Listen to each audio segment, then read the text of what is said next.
достар, қалдарыңыз қалай? Осындай көрмеде жүріп, осындай Әзербайжан елінің кілем тоқу әдісін көрдім. Маған бұрын қызық болатындығын, кілемдегі қандай узорлар қалай әдемі күшті қылып салынады деп.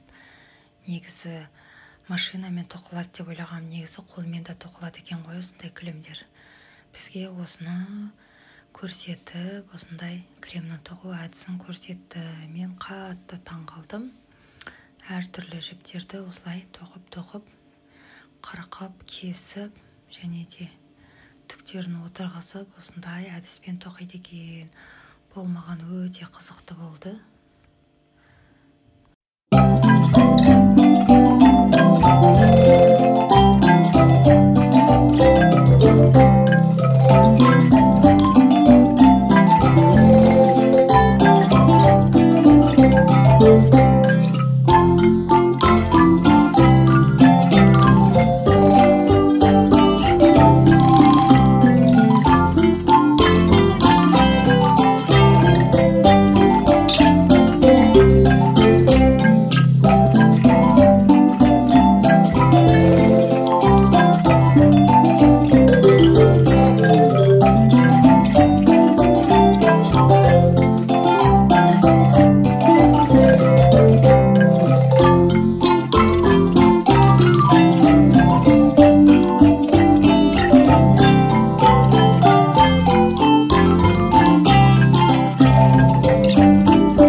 жылынып қалып ішке кірдік, жылынып алып сыртқа шықтық. Далада да осындай концерт болып жатыр, шашлик пісіріп жатыр, күшті наурыз болып жатыр. Сахна төрінде Алтынбек пен Фируза дуетін шақырамыз. Сәлем достар, қалдарыңыз қалай, қалайсыздар? Кеш жарық, ауызашарға бара жатырмыз. Я, дикоша, сәлем достар дей. Әте? Сол, ауызашарға қонаққа бара жатырмыз. Сәлем достар. Қайда, дикош? Сәлем достар. Сәлем достар. Біз Надя мұшта ақырында блогер болып, е?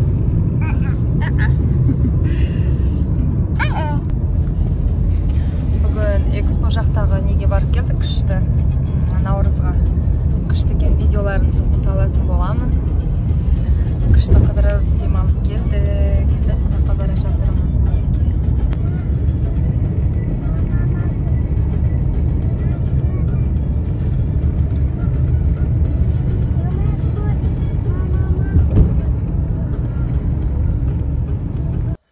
Достар, бүгін осындай сумка шоппер алдым.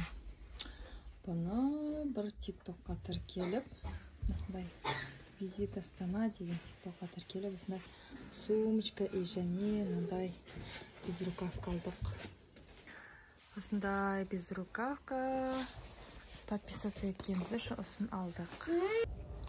Мешітке келді, Құран оқытуға, пітір садақамызды беруге, дем салдырып алуға, осындай мешітке келіп, бүгінгі күніміз осылай өтті. Және де кешке ауызашарға барамыз.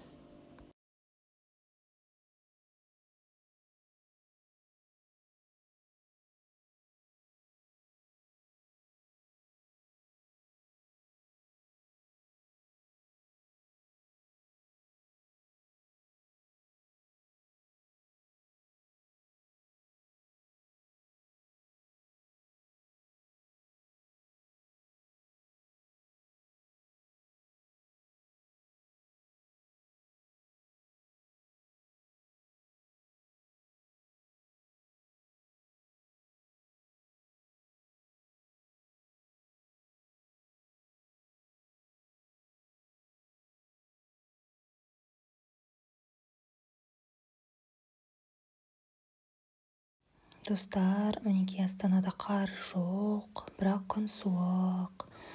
Астананың әдемі жерлерін өтіп бара жатырмыз. Достар, менің каналыма тіркеліп, лайк басуды ұмытпаңыздар, және де көп комментарий күтемін. Оразада кім қандай тілек тілеп жатыр, бәрі қабыл болсын.